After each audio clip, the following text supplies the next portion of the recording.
Peter Drucker famously said that culture eats strategy for breakfast, and he was absolutely right. Culture is the daily behavior that either moves the business forward, moves your organization forward, or holds it back. It will happen whether you are intentional or unintentional about it.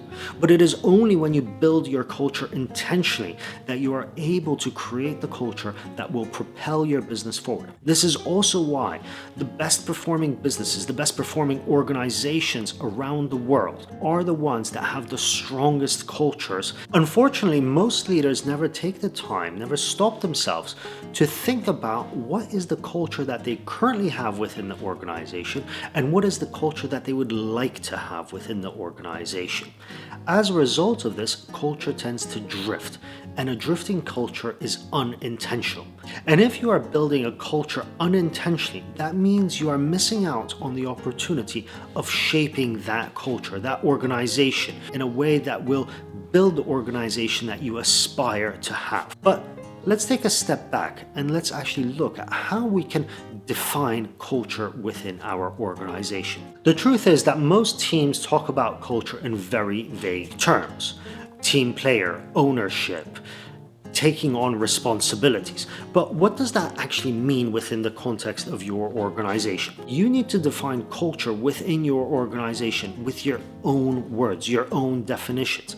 And this is something that needs to be living and breathing within your organization, because your culture is constantly evolving. It is constantly adapting to the changes in context. As you grow, as the market shifts, your culture will shift with that. I've seen it countless times where organizations will actually steal the culture symbols, the culture logos, the definitions, be this from Google or Amazon or Zappos or any other business that seems to have a strong culture, and then layer it onto their own organization. Unfortunately, if you do that, you're missing the context. Culture is contextual, and the culture you build as an organization of 10 people, as an organization of 50 people, as an organization of 500 people will be different. It will evolve because culture is a living, breathing thing. This is why it is so important to take the time to identify what is your culture right now. And yes, culture is something that does trickle down from the top of the organization. This is where the seeds of culture are planted. But unless those seeds are communicated effectively with the management team and the individual contributors, you will never have a true understanding of where your culture is. As a result, it is very difficult to hire for culture fit. And yes, of course, we all love to hire for culture fit. But without a clear understanding of what our culture is, how we define it, what are the terms that we use within the organization, it is very difficult for us to make those culture fit hires. As a result of this, we're simply winging it. The fact that I see ownership in one way within my team does not mean that my counterpart within another part of the organization will see it the same way. That is, unless we take the time to have a common definition of what ownership means. It's also important to understand that identifying what culture fit is for your organization is not actually a marker. It is a diagnostic tool, because your culture forever keeps evolving. So understanding where you are enables you to be more intentional about building the culture that you aspire to have. So once we have an understanding of what our culture is right now, we have defined what is point A. Now let's define point B.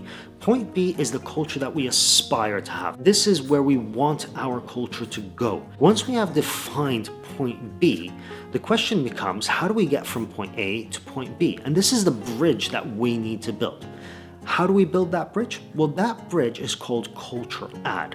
This is where we look at what are the competencies, the behaviors, the organizational styles that we expect people to bring into our organization so that we can actually build the culture that we aspire to have. Culture add is an essential when it comes to building intentionally, building a culture intentionally within our organization. This is how we take our culture from where it is right now, from point A, to where we aspire it to be, point B. Yet there is one more element that we need to talk about that is essential for top performance organizations, and this is culture adaptability. You see, as your culture evolves from an early stage company to a scale up to a more advanced company, as your team grows from 10 people to 50 people to 100 people to 500 people to 1,000 people, your culture will evolve.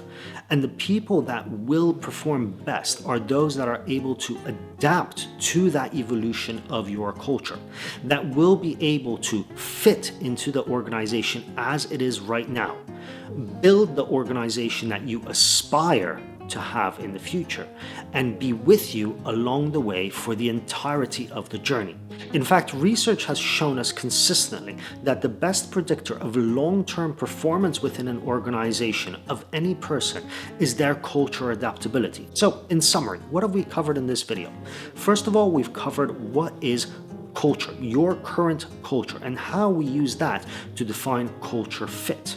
Then we looked at the aspirational culture that you want to build, how you want your culture to look like in the future. Then we have built the bridge between point A and point B, so between culture fit and aspirational culture. This is your culture ad. And finally, we have talked about culture adaptability. If you found this insightful, if you found this useful, hit subscribe, hit the like button, and I look forward to seeing you in the next video, which I'm going to link probably somewhere around here.